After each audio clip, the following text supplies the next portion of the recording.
ना कौनो हाट नाही बजरिए से मिली, ना कौनो हाट नाही बजरिए से मिली।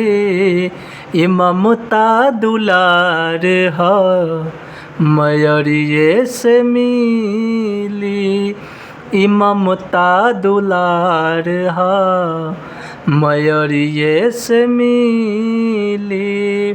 चाहे तू रहे भैया देश या विदेश हो, माई के कृपा बनल रहे हमेशा हो।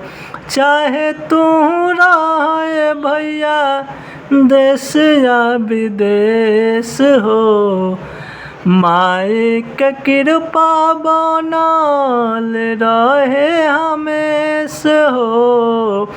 बालकन के दुखवा एगो माईए तब बूझी, बालकन के दुखवा एगो माईए तब बूझी। ई ममता दुलार ह मयरिए से मिली, ई ममता दुलार ह मयरिए से मिली।